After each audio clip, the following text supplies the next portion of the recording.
तत्सत। श्री गणेशाय नमः। श्रीमद् भागवत महापुराणम स्कंद 12 परिचय। इस स्कंद में 13 अध्याय है। इस स्कंद में भविष्य काल के आधार पर राजा परीक्षित व राजवंशों का वर्णन किया गया है। साथ ही विभिन्न कालों, प्रलयों व भगवानों के उपांगों का स्वरूप दर्शाया गया है। ओम नमो भगवते वासुदेवाय। अध्याय 2 कलियुग के धर्म। श्री सुखदेव जी कहते हैं, परीक्षित, समय बड़ा बलवान है। ज्यों-ज्यों घोर कलियुग आता जाएगा, त्यों-त्यों उत्तरोत्तर धर्म, सत्य, पवित्रता, क्षमा, दया, आयु, बल और स्मरण शक्ति का लोप होता जाएगा। कलियुग में जिसके पास धन होगा उसी को लोग कुलीन, सदाचारी और सद्गुणी मानेंगे। जिसके हाथ में शक्ति होगी वही धर्म और न्याय की व्यवस्था अपने अनुकूल करा सकेगा। विवाह संबंध के लिए कुल, शील, योग्यता आदि की परख निरख नहीं रहेगी। युवक युवती की पारस्परिक रुचि से ही संबंध हो जाएगा। व्यवहार की निपुणता सच्चाई और ईमानदारी में नहीं रहेगी। जो जितना छल कपट कर सकेगा वह उतना ही व्यवहार कुशल माना जाएगा। स्त्री और पुरुष की श्रेष्ठता का आधार उनका शील संयम ना होकर केवल रत्ती कौशल ही रहेगा। ब्राह्मण की पहचान उसके गुण स्वभाव से नहीं, यज्ञोपवीत से हुआ करेगी। वस्त्र, दंड कमंडलों आदि से ही ब्रह्मचारी, सन्यासी आदि आश्रमियों की पहचान होगी और एक दूसरे का चिन्ह स्वीकार कर लेना ही एक से दूसरे आश्रम में प्रवेश का स्वरूप होगा। जो घूस देने या धन खर्च करने में असमर्थ होगा उसे अदालतों से ठीक न्याय ना मिल सकेगा। जो बोलचाल में जितना चालाक होगा उसे उतना ही बड़ा पंडित माना जाएगा। असाधुता की, दोषी होने की एक ही पहचान रहेगी, गरीब होना।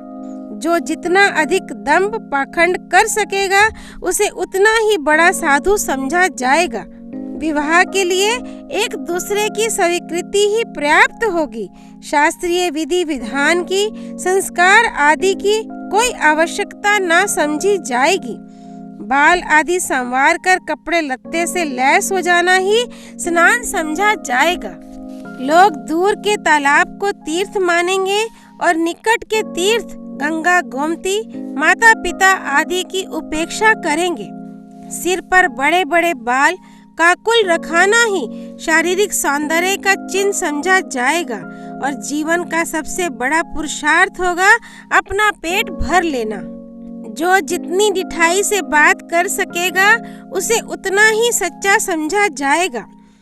योग्यता, चतुराई का सबसे बड़ा लक्षण यह होगा कि मनुष्य अपने कुटुंब का पालन कर ले। धर्म का सेवन यश के लिए किया जाएगा। इस प्रकार जब सारी पृथ्वी पर दुष्टों का बोलबाला हो जाएगा तब राजा होने का कोई नियम ना रहेगा। ब्राह्मण, क्षत्रिय, वैश्य अथवा शूद्रों में जो बली होगा वही राजा बन बैठेगा। उस समय के नीच राजा अत्यंत निर्दय एवं क्रूर होंगे। लोभी तो इतने होंगे कि उनमें और लुटेरों में कोई अंतर ना किया जा सकेगा। वे प्रजा की पूंजी एवं पत्नियों तक को छीन लेंगे। उनसे डरकर प्रजा पहाड़ों और जंगलों में भाग जाएगी। उस समय प्रजा तरह तरह के शाक, कंदमूल, मांस, मधु, फल फूल और बीज गुठली आदि खा खा कर अपना पेट भरेगी। कभी वर्षा ना होगी, सूखा पड़ जाएगा तो कभी कर पर कर लगाए जाएंगे। कभी कड़ाके की सर्दी पड़ेगी तो कभी पाला पड़ेगा।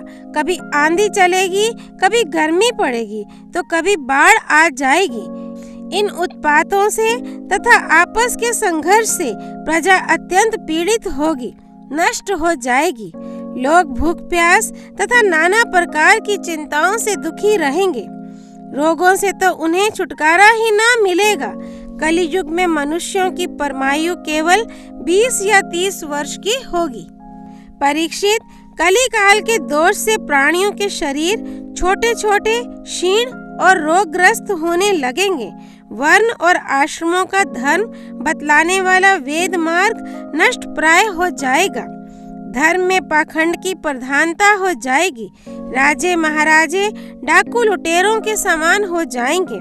मनुष्य चोरी, झूठ तथा निरपराध हिंसा आदि नाना प्रकार के कुकर्मों से जीविका चलाने लगेंगे। चारों वर्णों के लोग शूद्रों के समान हो जाएंगे।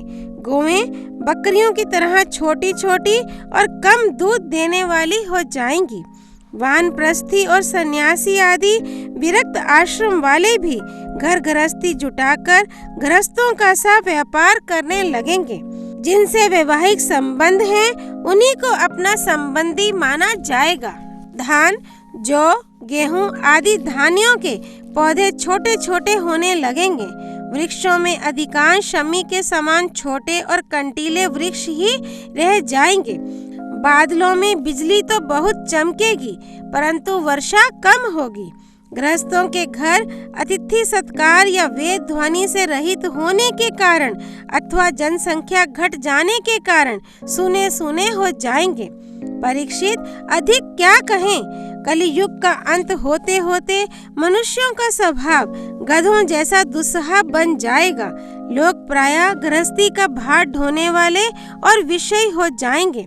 ऐसी स्थिति में धर्म की रक्षा करने के लिए सत्वगुण स्वीकार करके स्वयं भगवान अवतार ग्रहण करेंगे।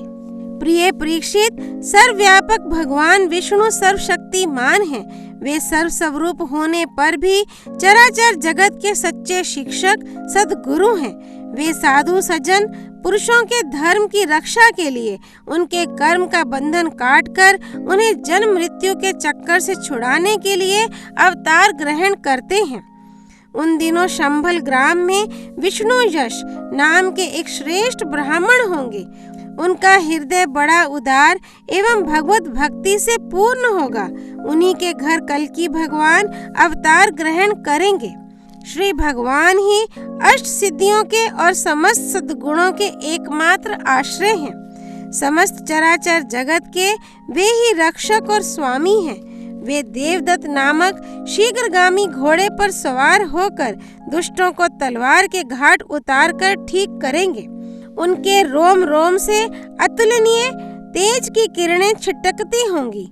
वे अपने शीघ्रगामी घोड़े से पृथ्वी पर सर्वत्र विचरण करेंगे और राजा के वेश में छिपकर रहने वाले कोटि कोटि डाकुओं का संहार करेंगे। प्रिय परीक्षित, जब सब डाकुओं का संहार हो चुकेगा, तब नगर की और देश की सारी प्रजा का हृदय पवित्रता से भर जाएगा, क्योंकि भगवान कल्कि के शरीर में लगे हुए अंगराग का स्पर्श पाकर अत्यंत पवित्र हुई वायु उनका स्पर्श करेगी और इस प्रकार वे भगवान के श्री विग्रह की दिव्य गंध प्राप्त कर सकेंगे। उनके पवित्र हृदयों में सतमूर्ति भगवान वासुदेव विराजमान होंगे और फिर उनकी संतान पहले की भांति हृष्टपुष्ट और बलवान होने लगेगी। प्रजा के नयन मनोहारी हरि ही धर्म के रक्षक और स्वामी हैं। वे ही भगवान जब कल्कि के रूप में अवतार ग्रहण करेंगे, उसी समय सत्य युग का प्रारंभ हो जाएगा और प्रजा की संतान परंपरा स्वयं ही सत्वगुण से युक्त हो जाएगी। जिस समय चंद्रमा, सूर्य और बृहस्पति एक ही समय एक ही साथ पुष्य नक्षत्र के प्रथम पल में प्रवेश करते हैं, एक राशि पर आते हैं, उसी समय सत्य युग का प्रारंभ होता है। परीक्षित, चंद्रवंश और सूर्यवंश में जितने राजा हो गए हैं या होंगे, उन सब का मैंने संक्षेप से वर्णन कर दिया। तुम्हारे जन्म से लेकर राजा नंद के अभिषेक तक 1115 वर्ष का समय लगेगा। जिस समय आकाश में सप्तऋषियों का उदय होता है, उस समय पहले उनमें से 2 ही तारे दिखाई पड़ते हैं। उनके बीच में दक्षिणोत्तर रेखा पर संभाग में अश्विनी आदि नक्षत्रों में से एक नक्षत्र दिखाई पड़ता है। उस नक्षत्र के साथ सप्तऋषि गण मनुष्यों की गणना से 100 वर्ष तक रहते हैं। वे तुम्हारे जन्म के समय और इस समय भी मघा नक्षत्र पर स्थित है। स्वयं सर्वव्यापक सर्वशक्तिमान भगवान ही शुद्ध सत्वमय विग्रह के साथ श्री कृष्ण के रूप में प्रकट हुए थे। वे जिस समय अपनी लीला स्मरण करके परम धाम को पधार गए, उसी समय कलियुग ने संसार में प्रवेश किया। उसी के कारण मनुष्यों की मति गति पाप की ओर ढुलक गई। जब तक लक्ष्मीपति भगवान श्री कृष्ण अपने चरण कमलों से पृथ्वी का स्पर्श करते रहे, तब तक कलियुग पृथ्वी पर अपना पैर न जमा सका। परीक्षित, जिस समय सप्तऋषि मघा नक्षत्र पर विचरण करते रहते हैं, उसी समय कलियुग का प्रारंभ होता है। कलियुग की आयु देवताओं की वर्ष गणना से 1200 वर्षों की अर्थात मनुष्यों की गणना के अनुसार 4,32,000 वर्ष की है। जिस समय सप्तऋषि मघा से चलकर पूर्वाषाढ़ा नक्षत्र में जा चुके होंगे, उस समय राजा नंद का राज्य होगा। तभी से कलियुग की वृद्धि शुरू होगी। पुरातत्ववेता ऐतिहासिक विद्वानों का कहना है कि जिस दिन भगवान श्री कृष्ण ने अपने परम धाम को प्रयाण किया, उसी दिन उसी समय कलियुग का प्रारंभ हो गया। परीक्षित, जब देवताओं की वर्ष गणना के अनुसार 1000 वर्ष बीत चुकेंगे, तब कलियुग के अंतिम दिनों में फिर से कल्कि भगवान की कृपा से मनुष्यों के मन में सात्विकता का संचार होगा। लोग अपने वास्तविक स्वरूप को जान सकेंगे और तभी से सत्य युग का प्रारंभ भी होगा। परीक्षित, मैंने तो तुमसे केवल मनुवंश का सो भी संक्षेप से वर्णन किया है। जैसे मनुवंश की गणना होती है, वैसे ही प्रत्येक युग में ब्राह्मण, वैश्य और शूद्रों की भी वंश परंपरा समझनी चाहिए। राजन, जिन पुरुषों और महात्माओं का वर्णन मैंने तुमसे किया है, अब केवल नाम से ही उनकी पहचान होती है।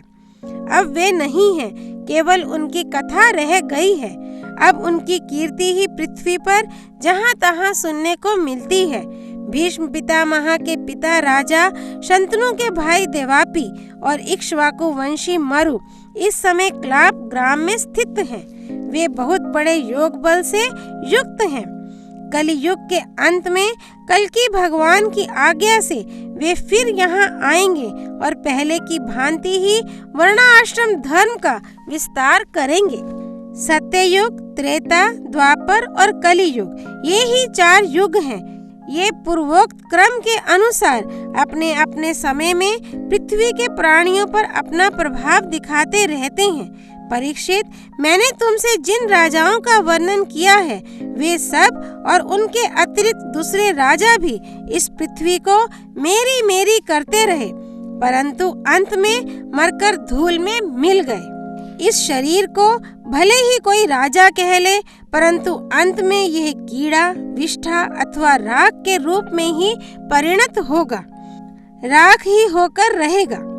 इसी शरीर के या इसके संबंधियों के लिए जो किसी भी प्राणी को सताता है, वह ना तो अपना स्वार्थ जानता है और ना तो परमार्थ, क्योंकि प्राणियों को सताना तो नरक का द्वार है। वे लोग यही सोचा करते हैं कि मेरे दादा परदादा इस अखंड भूमंडल का शासन करते थे, अब यह मेरे अधीन किस प्रकार रहे और मेरे बाद मेरे बेटे पोते, मेरे वंशज किस प्रकार इसका उपभोग करें। वे मूर्ख इस आग, पानी और मिट्टी के शरीर को अपना आपा मान बैठते हैं और बड़े अभिमान के साथ डींग हाँकते हैं कि यह पृथ्वी मेरी है। अंत में वे शरीर और पृथ्वी दोनों को छोड़कर स्वयं ही अदृश्य हो जाते हैं। प्रिय परीक्षित, जो नरपति बड़े उत्साह और बल पौरुष से इस पृथ्वी के उपभोग में लगे रहे, उन सबको काल ने अपने विकराल गाल में धर दबाया। अब केवल इतिहास में उनकी कहानी ही शेष रह गई है।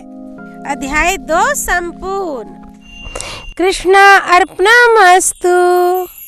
वृंदावन बांके बिहारी लाल की जय। जय जय श्री राधे।